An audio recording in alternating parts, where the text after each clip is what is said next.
Hey, it's Jaron Matt with 604, and we're really excited to share just, again, a small thing that we as 604 and the network and all these relationships are wanting to do in these next few weeks. And I know it may seem for people like, we've been 604 Network has been a little bit inactive online, but we can assure you that things are moving, things are happening behind the scenes all through our hubs. And Matt, maybe actually before we tell the people what we'll be doing, maybe just like speak a little bit to what's been happening behind the scenes in the various hubs in our city. Yeah, absolutely. So here's a word for the people. So with 604, it's so funny. Whenever somebody says, "What is 604?" I'm like, if we're talking about 604, if we're talking about what God's doing in our city together, that's 604. And one thing that we have noticed is that relationship matters, especially during this time of COVID where there's isolation and you feel like you're alone and all by yourself. And the truth is, no, you're not. Right. And we know this. We know that we were made for community. We're made to do life together. And so, one of these things, or one of the ways that we've been doing this in the 604 network is just through our hubs, just like Jer said. So, once a month, we have 7 active hubs in 7 different areas across the lower mainland just to see what does relationship and discipleship look like in our specific context, especially during this time. And those have been great. But during that time, one thing that has been happening, we're focusing on relationship and discipleship, gauging what that looks like. But there's also been an increase of prayer.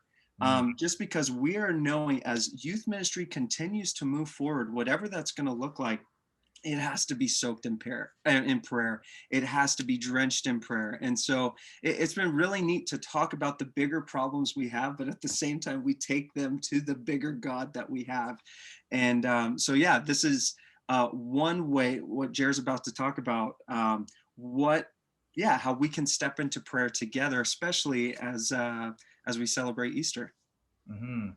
And I mean, if you've been tracking with us for any amount of time, last year we did 21 days of prayer, and we asked friends from all over the different cities of Metro Vancouver in different churches and denominations and everyone and everywhere, just to share what was on their heart, especially last year as we entered into a pandemic.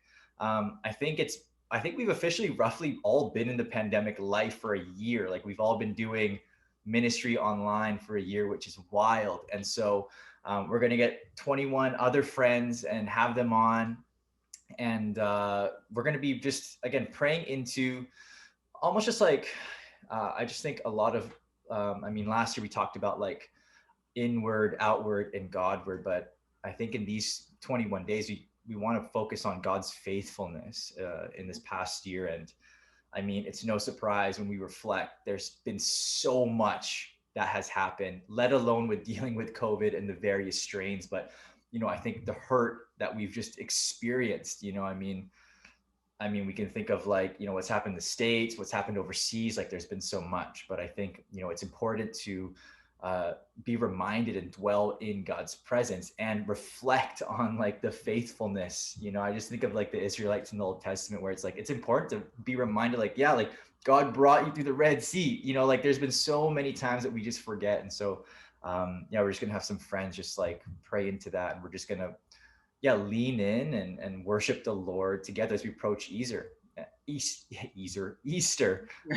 just celebrate, just one of the, like the most important thing, which is our risen Lord Jesus. And so, yeah, we're really pumped. 21 days starting next week, and I think we hope, just behalf on all the relationships that are happening in our cities. We just want to, again, as the church, we want to be the united church. And yeah, hopefully these prayers can just help frame just our own posture as we approach Easter in our local contexts, and just be praying together. Yeah, and so we're really pumped. Matt, do you have anything else? Did Yeah, I? Yeah.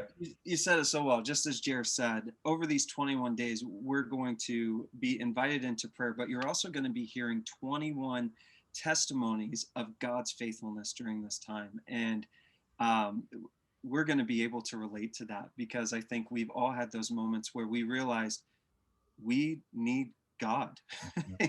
He doesn't need us, we need Him.